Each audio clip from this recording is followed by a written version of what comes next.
back. Whatever you're working on, I'm going to be painting for the next hour, so grab your sketchbook, grab your homework, whatever it is.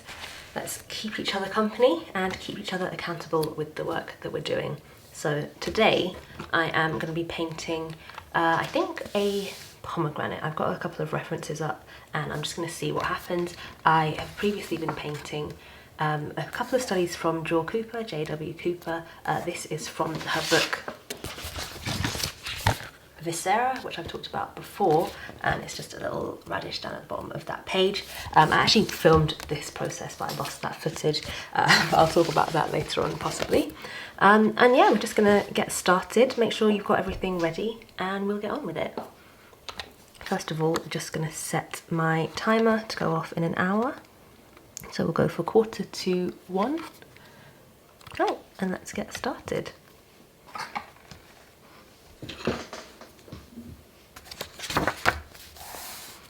So if you've not joined me for one of these videos before, I think this is only the second one I've done. I probably won't be talking all the way through, but I thought it's just nice to have kind of a study buddy, painting buddy, and I'm just going to be chatting today a bit about the books that I've been reading a lot recently, and yeah, other bits and bobs. But I thought first we could kind of touch on, just revisit the discussion we had last time, or a couple of the things we talked about last time, and one of those things was we were talking about ways to protect my cat from escaping from the windows.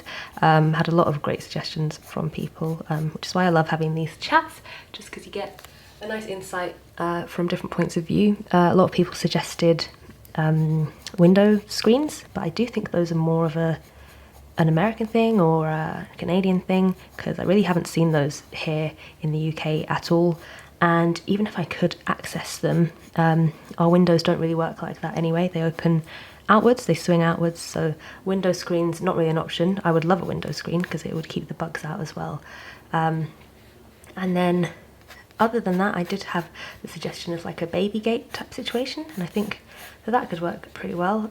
So yeah, I mean, we're still looking into different things, but for now we are just keeping the blinds closed when we have the windows open, and that's working out pretty fine. Just don't leave him in a room with the windows open by himself, and so far that is turning out just fine. I don't want to spend too long in this sketch just because I think the painting portion might get a bit complicated, but we'll see. And yeah, as I said, I'm really trying to somewhat emulate the style from this painting, and as you can see, I did attempt it on this side. This was another video that I filmed. I actually filmed this yesterday, the same kind of format as this, but I wasn't too happy with how the video turned out, and it's mainly because I'd filmed this one. Absolutely loved this. I actually did this a couple of weeks ago. I loved the painting, I loved the process, and I loved the video. It was really nice to go back to this kind of almost live streaming style and just have a nice casual chat, and just talked about loads of things that were relevant at the time, and just really enjoyed that video. It really gave me like a new excitement for making videos again. And then of course lost all the footage. So on that particular day, I was having such a good, productive work day, and I finished off that painting at the start of my day and carried on with my work for the rest of that day. And then it got to maybe 6-7 o'clock in the evening, and it's normally a time where I'd kind of wind down. But I was so pumped, I was so excited and just in a good state of work and momentum that I thought, you know what, I'm going to edit this right now. So I plugged in my hard drive, and of course the whole thing had been corrupted somehow, which was just terrible. And I spent so long, I spent days and days and days trying to recover everything. I spent about £150 on different software, and the software would half work, kind of find some of what was missing, but mostly it was all gone. Everything new was gone, and I do back up my hard drive anyway, so most of my stuff was on the cloud and it was fine. Like it's not a huge disaster, it's just the most recent stuff that I filmed that is gone, including the footage from my trip to Cassis, which is quite a shame, but it's taken me a while to get over it, but these things happen. It's really not the end of the world. And so, as I said, a couple of weeks later, I finally decided to revisit that video when I filmed it yesterday, it just didn't feel the same because I was talking about a lot of the same things. Like I'll keep notes of the things I want to talk about in these videos, and I used the same notes, but because it had been a couple of weeks, it just didn't feel relevant anymore. Also, when I'm talking about something I've already talked about before, I'm not sure if it's from a video that I've uploaded or what. So yeah, it didn't feel the same, and I thought I could have uploaded it yesterday, and you know, I could have stuck to my goal of having a video out at least once a week, but I just didn't feel right, and so I ended up kind of forfeiting that video and the time that I spent on it, because I would rather get something out that I'm really proud of and really enjoyed, and I'm gonna see if I can relive that joy that I had from that last video, because there are times where I'm really not sure about making videos, like I don't have the same passion for it that I did, and then I'm reminded every once in a while just how much I do enjoy it, and this previous one was one that I really enjoyed, and I wish I could have shared with you guys. But I'm feeling more positive today. I'm feeling more kind of back in that mood, and I'm hoping that this painting kind of turns out well. I'm not 100% sure what I'm doing at the moment. I think maybe I should try and block in some bigger shapes before I start getting caught up in the details, because that is something I do quite often, but it is kind of difficult getting the right kind of orangey red just with these mixing colours, but it doesn't have to be exact.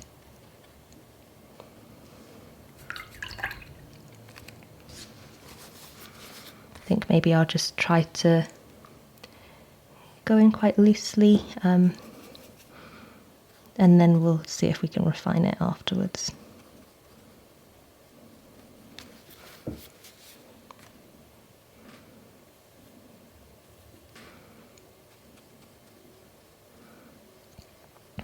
Let me know down below what you guys are up to while you're watching this, or if you're up to anything. It'd be interesting to kind of start a kind of checking in thing where we do this regularly and make sure we're staying on top of the things we need to stay on top of, but enjoying it as well. I do enjoy doing this a lot more when I feel like I've got company.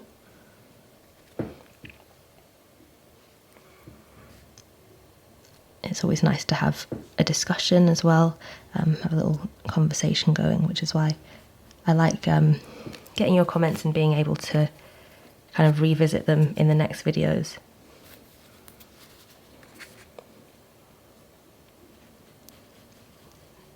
So one of the things that I wanted to start doing was like have a particular topic that I talk about in each video, and today I thought I'd talk about the books that I've been reading, because I've been reading quite a lot recently, quite a lot, for me anyway, just because I have to admit YouTube is like the biggest time suck in my life. Watching YouTube videos, it's like my big procrastination thing. I don't use a lot of other social media, but YouTube is the one that I can spend hours and hours and hours on, because, you know, it's designed to do that, like any other social networking site. They want to keep you on here for as long as possible so they can advertise to you as much as possible, and it was really working on me, and I was really losing time for a long time.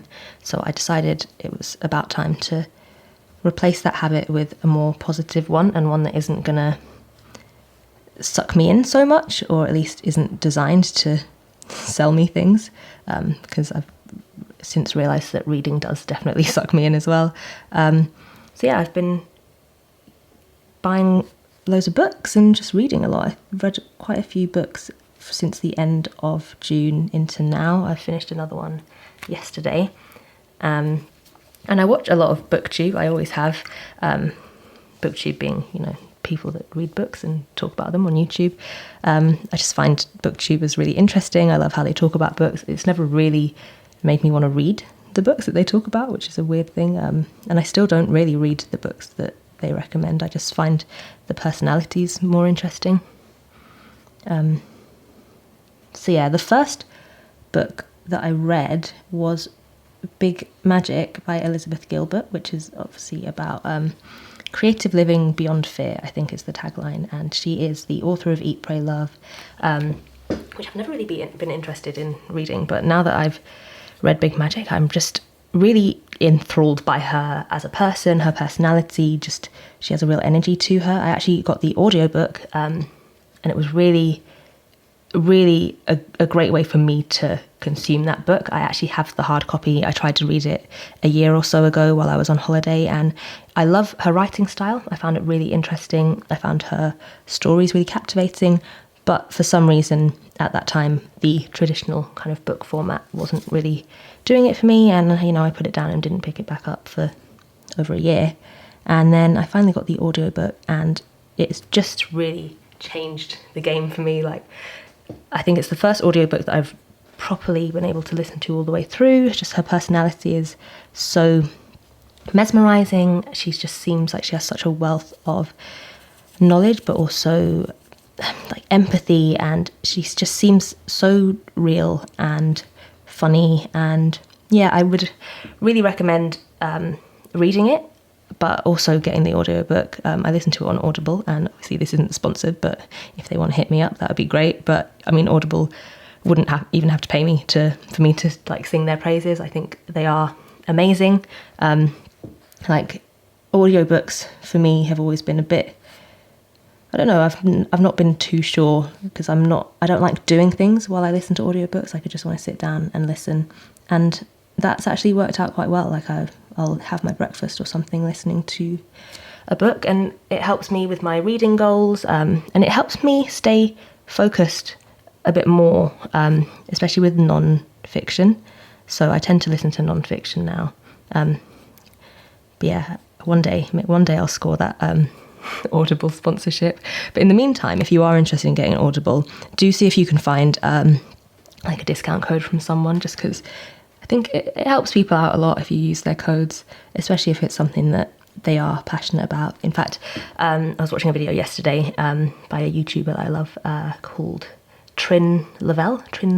She talks about films and stuff. She's just a really funny girl, and I would recommend checking her channel out. But she was sponsored by Audible yesterday, so if you are looking for an Audible code, just check out her channel, check out her Audible link. I would love a Audible sponsorship, but then I don't think I need one. And I think most people that watch this channel maybe already would have an Audible account. But yeah, Big Magic, I loved. It really reframed how I think about creativity and inspiration, and like what I ask of myself and how I treat myself. It's really magical and whimsical, but also really realistic and relatable. And it's just a book that I know that I will read again and again and again. Just trying to figure out with myself how soon is too soon to reread it, because it made a difference to me in that moment in time, and I want to reabsorb it as soon as possible. I want to like know it word for word. It's like my new Bible, I guess. And yeah, it has made me want to read Eat, Pray, Love, which I never thought would be my kind of book, just based on what I've seen of the trailer of the film. But I think it'd be quite interesting. I think I judged it too harshly, maybe. Now, I can feel myself fiddling a lot in one place, but I'm trying to get this area looking more cohesive. It looks a bit too light, I think, compared to the rest of it. Even though there is a kind of shine there, I think it's coming across as too bright. So we'll see if we can just kind of dull that down. Yeah, we'll leave that for now. Already feeling a lot more interested in the process of this one compared to the lobster that I did yesterday. I think maybe it was more, because this is just a plain shape, it's easier to play with, whereas that lobster, I was more focused on getting the shape of a lobster and less on figuring out like how I'm going to play with the colours. I do need to find a way to work in a less kind of mottled way. I like the smoothness of this and how eventually I was able to blend everything in. But I think when I'm being more tentative, like now, there's a lot less focus on that. And especially working with acrylic gouache, which has definitely had its benefits for me in being able to layer and blend as well. But just because it dries quicker, and once it's dry, it is dry. If I was using traditional gouache, I'd be able to pick up the colour that's underneath, and that helps with blending a lot. I'm just going to see what I can do to blend in this particular area, see if there is anything I can do. I think maybe it's just a case of getting used to the medium and finding a way. Then again, I think this area is too bright anyway. I don't really know where that came from.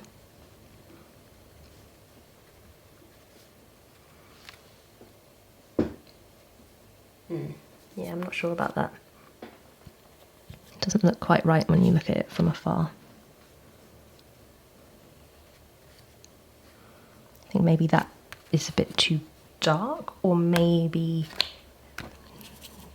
the other side could do with darkening.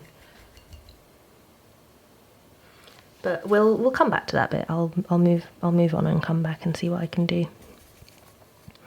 So the next book that I read after Big Magic was called Let Me Lie. It's by Claire Mackintosh, and it was a book that my mum lent to me. I think her book club had just finished reading it, and yeah, it was kind of, I mean, I don't know if this is a rude thing to say, but it is kind of a middle-aged woman book club book. It's the kind of book that I would read on holiday maybe, kind of typical crime, mystery. It's interesting. It definitely was an interesting book, well written, and a twist at the end that I wasn't expecting. Even though I wasn't expecting it, I wasn't like, whoa, oh my god. But it was a good read. I never like wanted to not finish it, or DNF it, as they say on BookTube.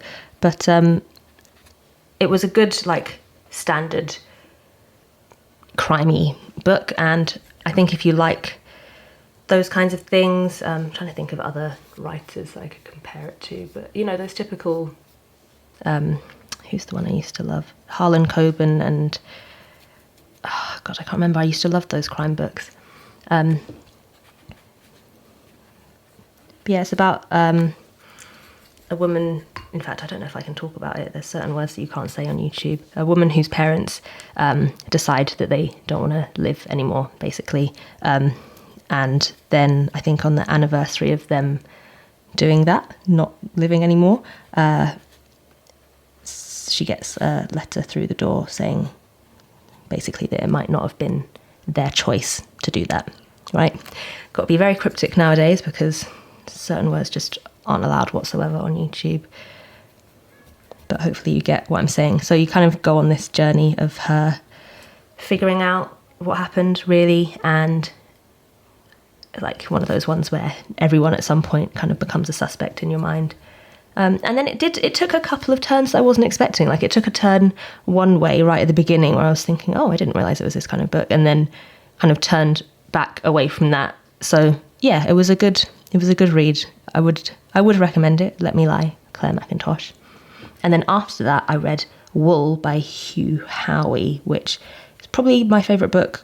I mean, up there, top books ever, I suppose. I mean, I'm not great at remembering books past like a year after reading them, so just take that with a grain of salt. But I love any kind of post-apocalyptic anything, any media that is based in that kind of genre. So I loved that, and I think that is quite a well-known book because I do feel like I've heard people talking about that one, and it's like a world after now where people are living in this underground silo, and like they've been there for generations and generations, and it's just like the only world that they know, and every few years someone gets sent out to clean the outside, and the outside air is toxic, so they die, but it's just like a part of their society, I guess. And then obviously at some point things start getting mysterious and interesting, and you start questioning what's really going on outside and what's really going on in there.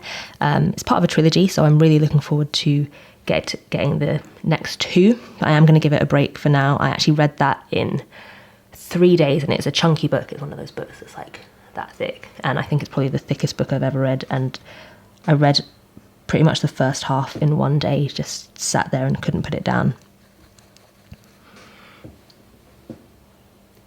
See, I like kind of where this is at. My only issue is the blending, and I think that's something that I just need to work on, and I'm not sure what the approach is.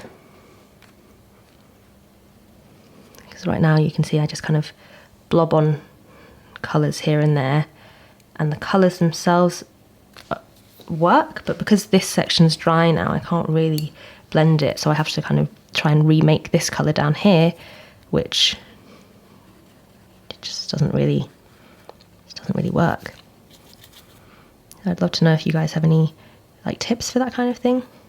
I think it's one of my top most asked questions about blending with gouache, and I find it a lot easier with traditional gouache. Like, I don't even know what to do with my brush, whether I should be working in little circles or... Yeah, that kind of works.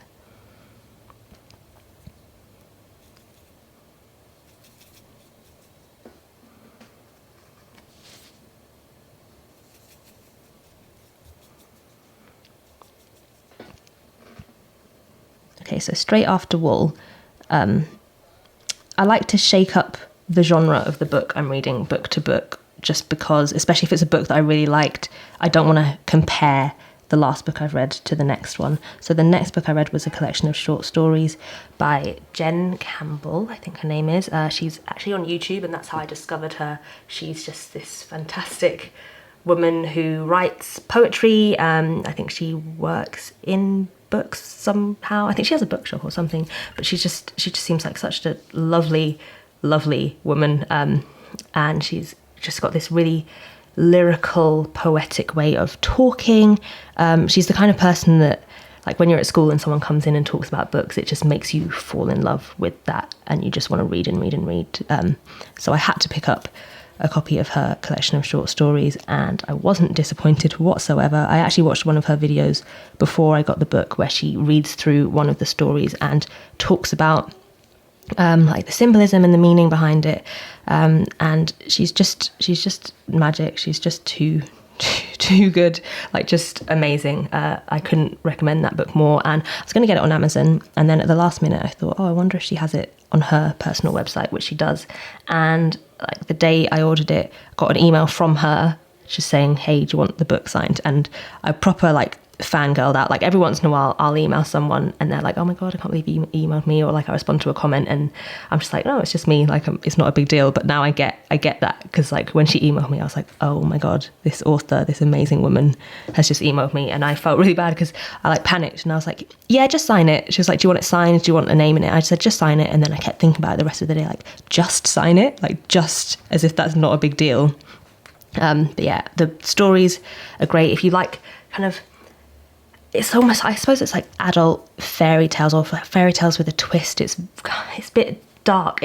I would compare it to this art, right? I've said it before with Joel Cooper, where her art is gorgeous and beautiful and just colourful and whimsical, but also there is something a bit grotesque and gruesome about it, and a bit disturbing. That is Jen.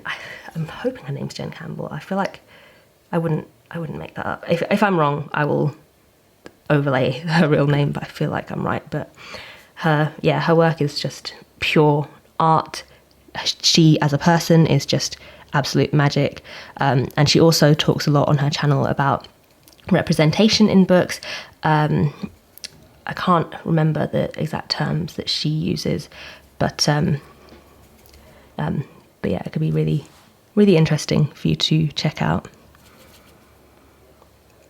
So then after that, I read one of her book recommendations, which was Lolito by Ben Brooks.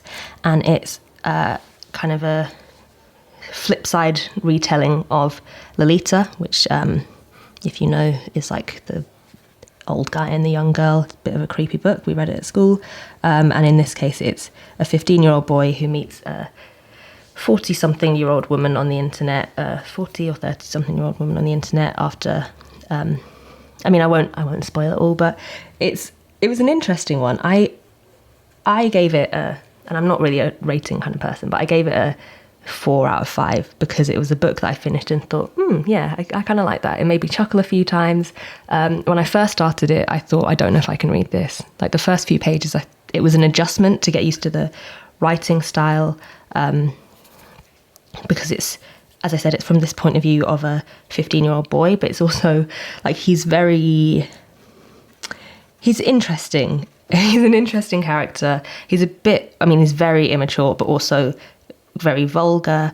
There's a lot of sex stuff in it. There's a lot of language that I think might make people uncomfortable in it. But from my point of view, and like I read a couple of reviews, and I wish I didn't, because I read the reviews like halfway through, found out that he was maybe 19 or 20 when he wrote it, and that did sway my opinion a bit while I was reading it.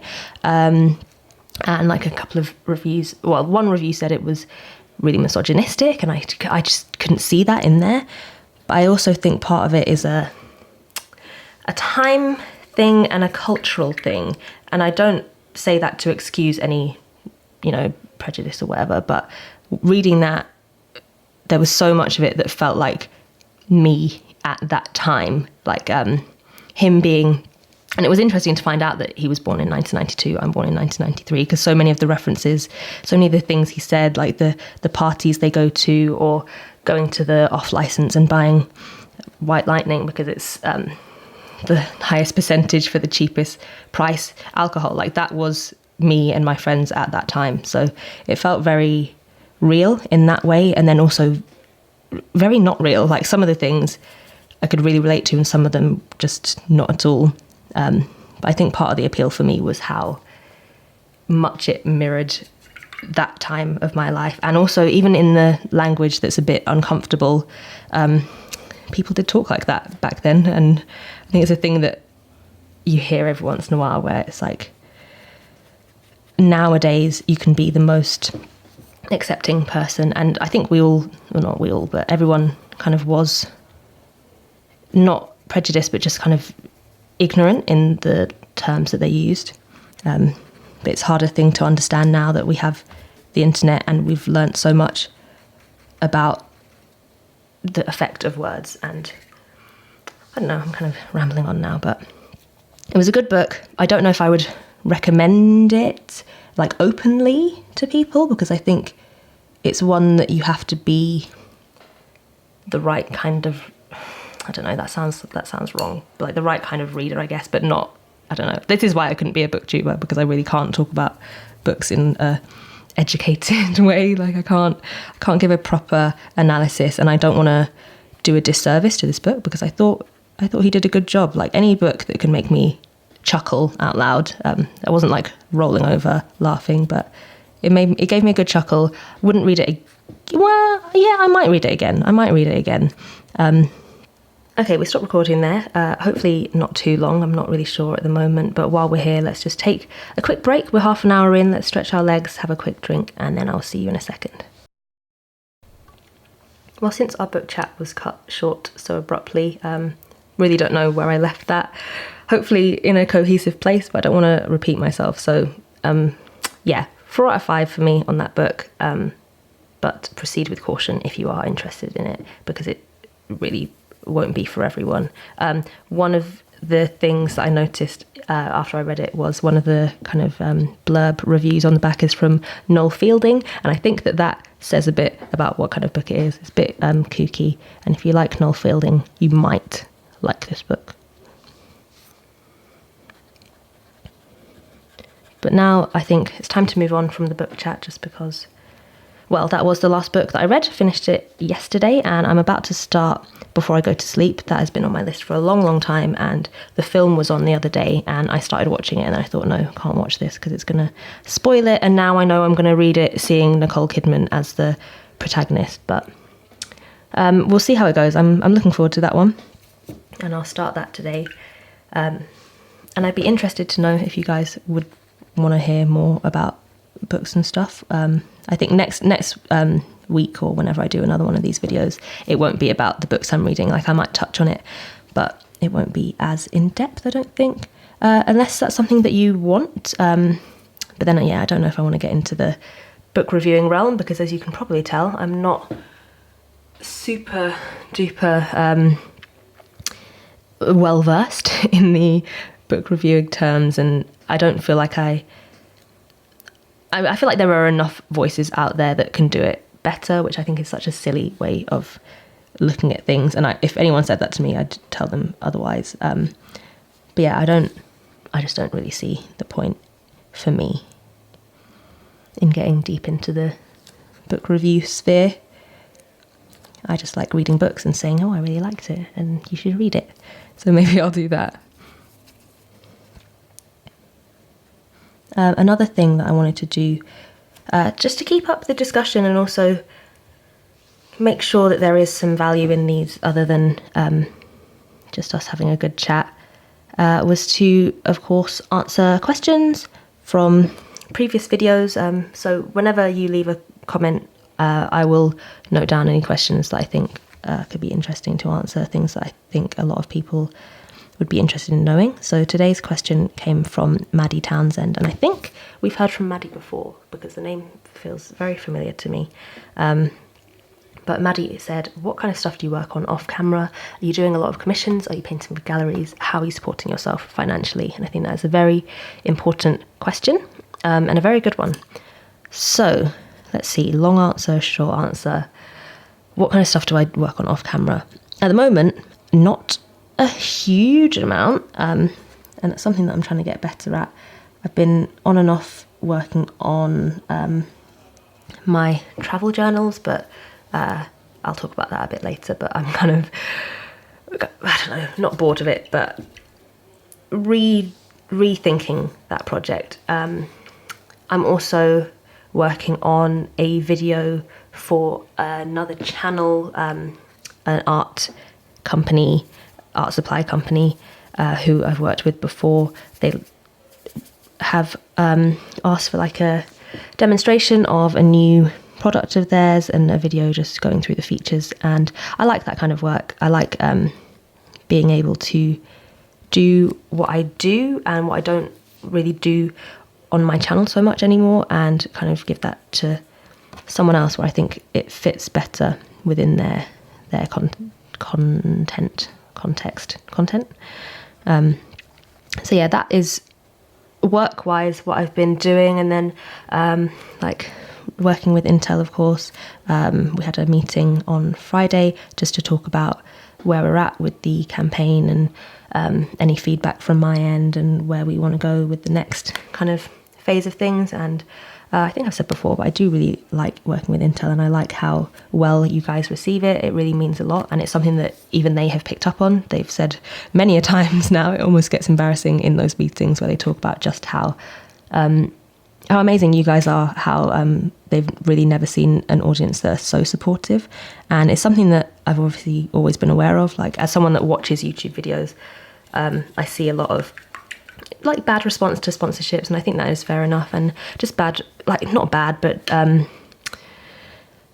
don't know, like an attitude within viewers all across YouTube, not just to sponsor content, but it's something that I really don't get on this channel. I very rarely get like inherently negative. Like I can have a criticism, but never really the mean and selfish stuff. Anything that I get that's negative will be more of a constructive thing, and that is something that I'm very much aware of and very grateful for. But it was something that I was reminded of at this meeting when one of the guys there, another guy that makes videos, he said, you know, what is that like? What is it like to have that? So it is very clear to me that I'm incredibly lucky to have such a kind of mature and receptive audience. I think part of it is that you guys we're on the same wavelength, we're on the same journey. We're all just trying to make it work in this field and do what we love and figure it out as we go along. And I think a lot of the sentiment I get, especially with sponsored content, is like people are just happy for me that I've got like got that income and got that recognition from a big brand, that like even little people like us that paint pictures can get the big deals. And that is something that I talked about at that meeting. I was just saying, like, it's not about me selling stuff to my viewers, because I just never want to do that. But I'm always going to talk about things that I'm interested in and that do bring me value, and that I do think you guys would be interested in. Am I fiddling with this bit again? I don't know how I keep ending up down here. So yeah, back to Maddie's question. Honestly, my main source of income would be YouTube sponsorships, mainly that Intel one. And you guys might remember from my moving vlog, I needed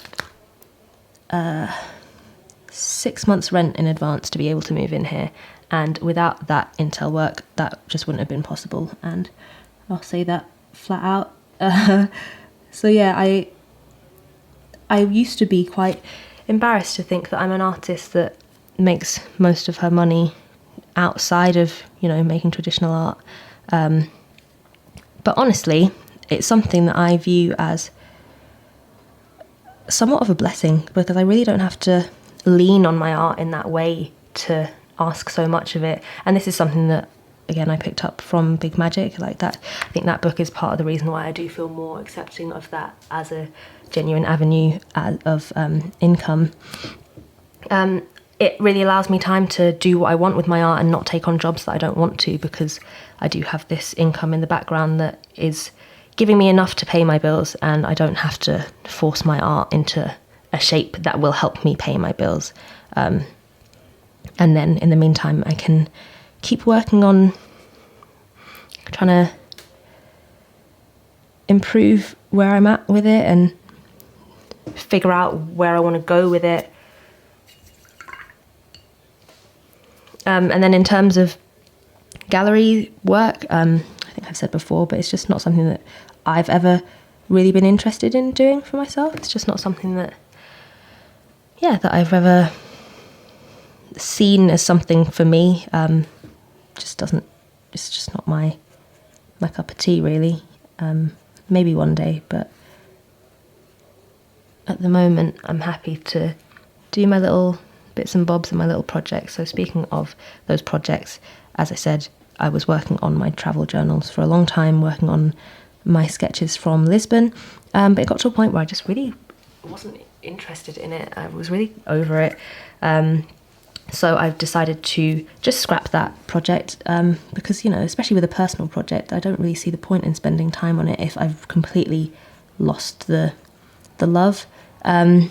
So I'm now going to be working on postcards, and turning some of those images from that Lisbon sketchbook into postcards instead. So I'm really looking forward to that, and I'd like to make that more of a thing, because I love a postcard.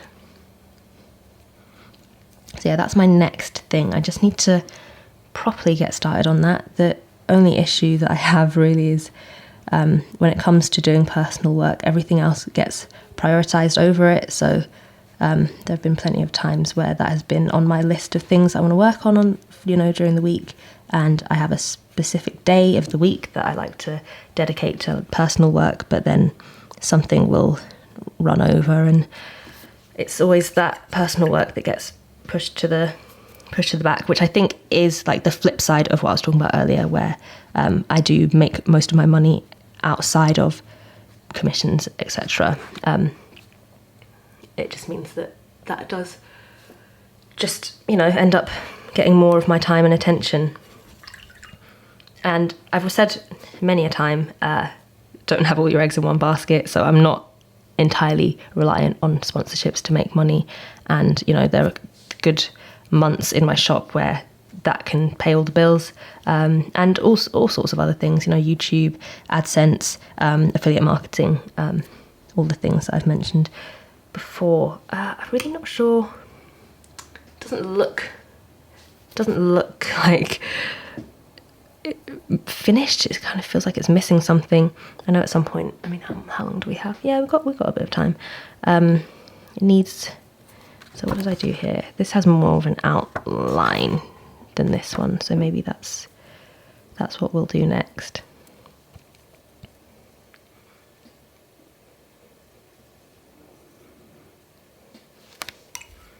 The only other issue that I have with acrylic gouache is that it can get quite sticky and quite acrylic-y the more you work with it. Excuse me.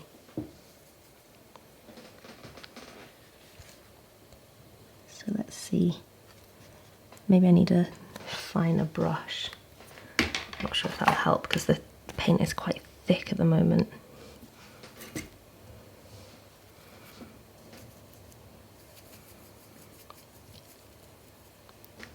And then going back to what I've been watching recently, I like to talk about, because I do spend so much time in the evenings just binge watching and going through films on Netflix, and I had some great suggestions from you guys last time. So I mentioned The Sinner last time, the series, and so many of you recommended that I watch the first season. As I was saying, I couldn't find the first season. Like they had the second one on Netflix, but not the first one, and turns out that they did have the first one on there. They just put me straight onto the second one. So I started watching the first season, and oh my god, yes, you guys were 100% right. I just love it. I'm obsessed with it. I think I've got 2 episodes left, but I've stopped watching it because I don't want to finish it. Jessica Biel is just absolutely mesmerising. The story's great, the acting's great, just all of it. I love it. I find it so interesting, so creative. And I also think that I had wanted to watch it before. I remember it being advertised, but it was on cable at the time. I'm sure I remember something where Jessica Biel was like the executive producer or something and starred in it, and there was a lot of blood. And I remember thinking, oh, I really want to watch that.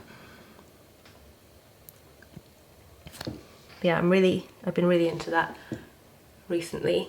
And let's see, I had a lot of recommendations from you guys for a series, because I talked about watching those Spanish films and you guys recommended quite a few Spanish series, but I'm a bit weird where I can only really watch 2 different series at a time.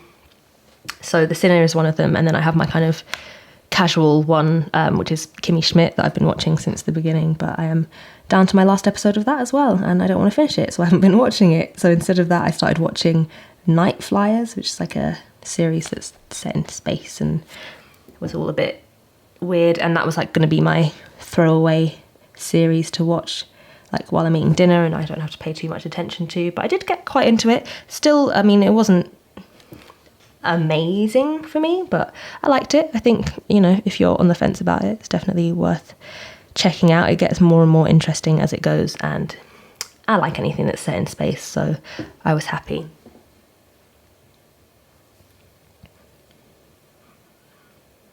I also have been watching quite a few films. One of them was called The Guilty, and that was a Danish film, I believe, and it's all set in, it's about this, what they called emergency dispatch guy, like, when they sit in that office and take the emergency calls, and you kind of learn that he isn't actually supposed to be there, but he's in a bit of trouble. He's a cop, and maybe there's something going on there that he might have done, and he's kind of on probation or something. But that's like the backstory to him receiving this call from a woman that's clearly in trouble but trying to hide it. It sounds like she's with someone that's dangerous, but she can't really talk about it. And then the whole film is set within this room, this guy with taking the phone call and him trying to help her. And it's very tense. It takes some twists and turns. I think I kind of predicted most of it, but it really was really well done. Like the main guy, I say the main guy, the only guy, he was a good character because sorry, he wasn't particularly, I mean, he wasn't likable at all, but still just a fantastic protagonist. Like, you really did get involved in him and his story, and I liked the kind of backstory that was going on there as well. And it was a good, tense, wild ride, and I think it was only like an hour and a half, and I like a short film that you can just watch and move on from and not invest too much in. So I would definitely recommend that, definitely 100%. It's called The Guilty, it's on Netflix. And let's see, and then I watched an Iranian film, potentially on the same night, and that was cool. I think it was called In the Shadows, I'm not 100% sure. And in fact, was it Iranian? Yeah, I'm not sure, because in my notes I've written In the Shadows, something Iranian, loads of question marks. So it could be Iranian, it could be called In the Shadows, but it's kind of a little bit psychological. It's set during the war. Don't test me on my conflict knowledge, but it's this woman who is kind of dead set on staying in her house with her child. Her husband's been sent out kind of to the front line, and it gets it's a bit demonic, it's a bit, is it psychological? I do think there's a lot of symbolism in it, but it's also very well done. It's very tense, and I won't go too deep into it because I feel like I'm not a film reviewer. There's a lot of messaging in there that I'm not even close to being able to touch on, but just on a superficial level, it was a very interesting film. And whenever I watch foreign language films, I always try to watch it in like the original language with subtitles. I think that just kind of helps. And I think if you can, because I mean, a lot of people can't, for whatever reasons, whether it's to do with reading or sight, they're not able to watch films without that aren't dubbed. But if you can, I would definitely recommend watching it in the original language with subtitles. Completely forgot the word for subtitles then. I also watched a film that my mum recommended to me ages ago called The Cube. It's kind of like Saw before Saw. Like, a group of people wake up in this room or in a series of rooms, and they have to figure out a way out. And it's all kind of designed against them, and everything's a threat at every turn. And my mum recommended it to me. It sounded like the kind of film that I would love, and I went to watch it, and I saw that it was from 1997, and I thought, I don't know, because like I'm a 90s kid. I'm 1993, and I remember horror films from that time, and it's just so cheesy and embarrassing, and at the time it's amazing, but I especially thought the effects and things just wouldn't be up to par right now. But eventually I decided to watch it, and I got so into it. I absolutely loved it. It is very cheesy, very over the top acting, but also, I don't know, just well done. Like, it was interesting. It kept me interested. I will admit I was a bit tipsy at the time that I was watching it, so I think that might have, enhanced the experience a bit. But I would definitely watch it again. I really liked it. It was definitely my kind of film.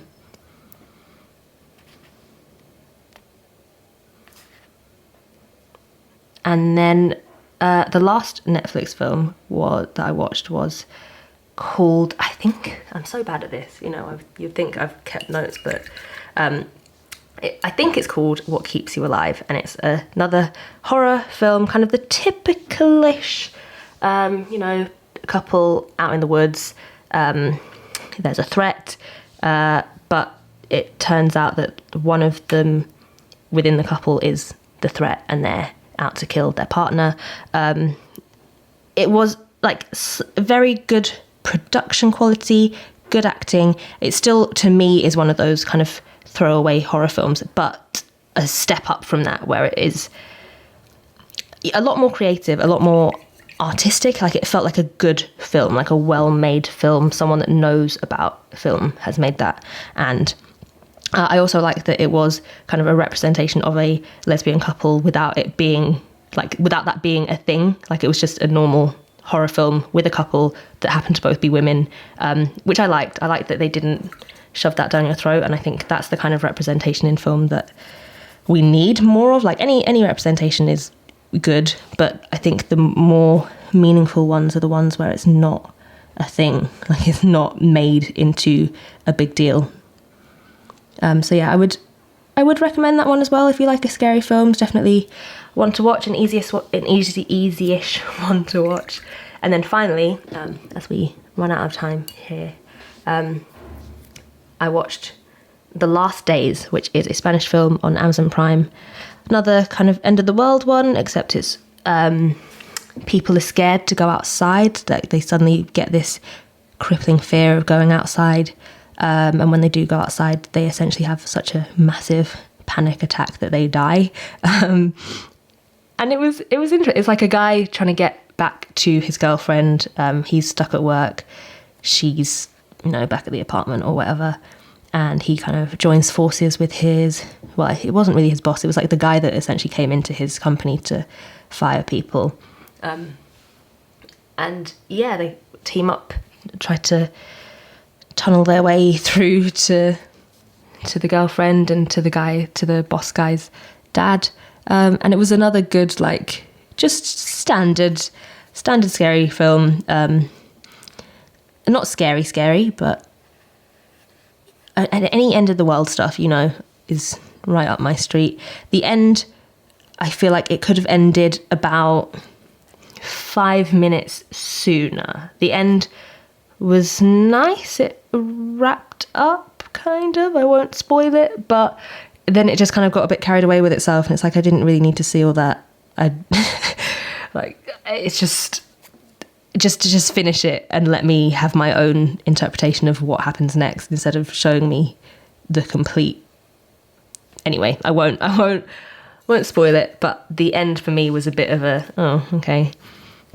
But other than that, I really liked the film. I thought the acting was good. I liked the story. I thought it was quite different, I like something a little bit different, as much as I like my standard, like, possession or ghost story.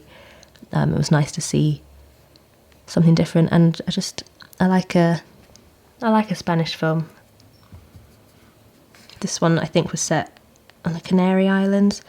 The only thing was that they didn't subtitle the Catalan. Like when people were speaking Catalan, they didn't subtitle it, and so that was a bit difficult, but very, very briefly. So we're coming somewhat to the end of this now. Just gonna maybe finish. Did I outline some of that leaf? I think I'm a bit closer stylistically to what I would like to be at, but it's still something that I'm going to have to work on a lot, and I would be interested to know if you guys have any advice, if you have any feedback, if you can think of a way that I could maybe, I don't know, try blending better or anything, any feedback that you've got. That's the whole point of these kinds of videos. I'd love to have a proper discussion, and any feedback on the video itself, if there's anything you would like more of or less of, if you want to hear about the books I'm reading or the films I'm watching, or if you really just don't care, if you'd rather me not talk at all. I find it really hard to not talk though. Once I start talking, just kind of go on and on. But yeah, I would love to know what you guys think. Has it been a well-balanced video? And would you like to see more? And of course, if you have a question as well that you want answered in future videos, you can leave it below, but you can leave it on any of these Hour in My Sketchbook videos.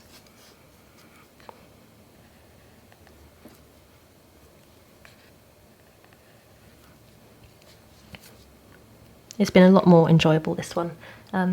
Really got into this much more than the one that I did yesterday, and feel a lot better about the video itself as well. So hopefully that comes across, and I'm glad that I did kind of can that last one, just because it didn't feel right. And I don't want to. I think, people probably wouldn't have been able to tell watching it, but I think I would have felt too cringe putting that out there, knowing that I'm not 100% keen on it.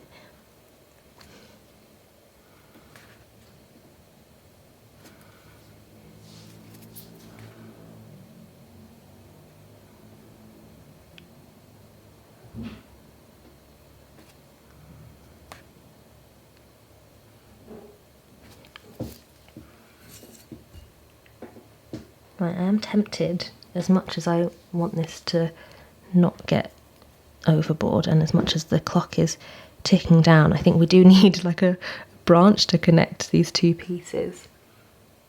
I can throw a branch in quickly. Just at that stage where the paint is really thick and gloopy.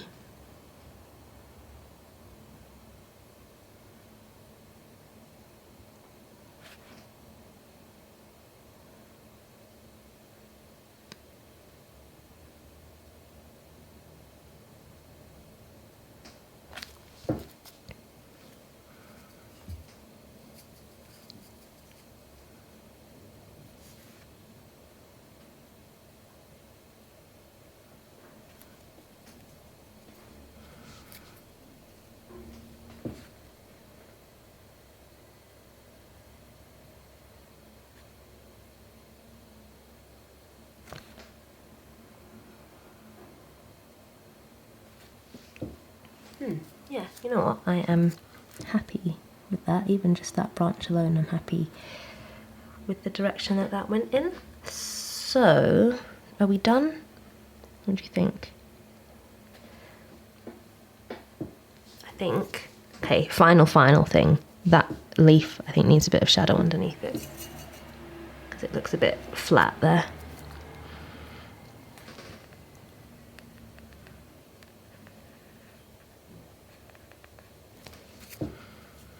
And this is where it all starts going wrong.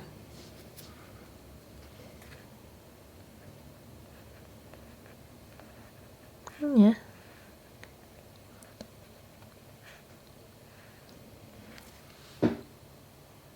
Can we go a bit darker?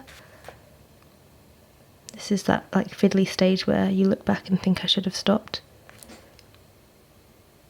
Okay, I think I always do this. I think, she says, carrying on.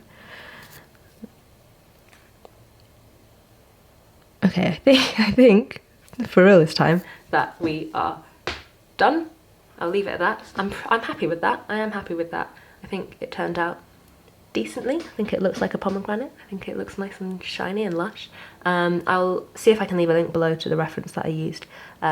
But other than that, guys, thanks so much for joining me on this video. And please do let me know in the comments if you have any suggestions, any feedback about the painting, about the video, anything. I would love to hear from you. I'd also love to know what you got up to while you were watching this. But yeah, other than that, have a fantastic day, and I will see you soon for the next video. Bye. Oh, there we go, right on time.